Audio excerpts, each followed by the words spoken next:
বাংলাদেশি প্রতি উত্তর দিতে আমি বাধ্য হচ্ছি। বাংলাদেশের মধ্যে কুখ্যাত অপরাধীগুলোকে দিনে দিনে বৃদ্ধি পাচ্ছে।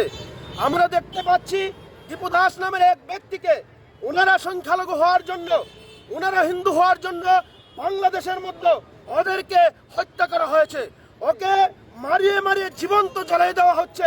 আমরা আসাম থেকে, ভারতবর্ষ থেকে আসাম সংখ্যালঘু সংগ্রাম পরিষদ আমরা তার তীব্র নিন্দা আর ঘৃণা জানাচ্ছি।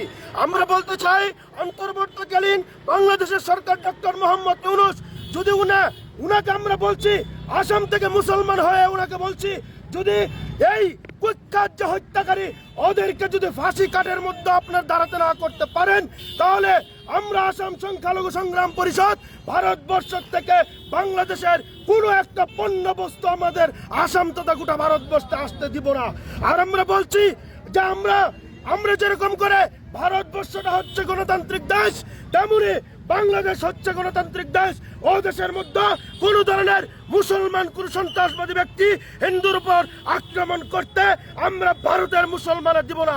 কারণ ওখানে যে অমানবীয়ভাবে ওকে হত্যা করা হচ্ছে, এটা শুধুমাত্র মানব লজ্জা হন, তারা বাংলাদেশ লজ্জাহীনতা হননি, আমরা পুরা ভারতবর্ষের সাথে সমগ্র বিশ্বই তার আমরা শরম পাচ্ছি। গতিকে বলছি যে বাংলাদেশের সরকার যদি ওদের সৎ সাহস আছে, ডক্টর মোহাম্মদ ইউনূস আপনাকে প্রত্যাহ্বান জানাচ্ছি, এই কুলাঙ্গার দীপু দাসের হত্যাকারীকে অতি শীঘ্রে ফাঁসি দিয়ে সমগ্র বিশ্বকে আপনারা মানব জাতির এক সত্যি নিদর্শন দেখাই দেবেন বলে আশা করলাম।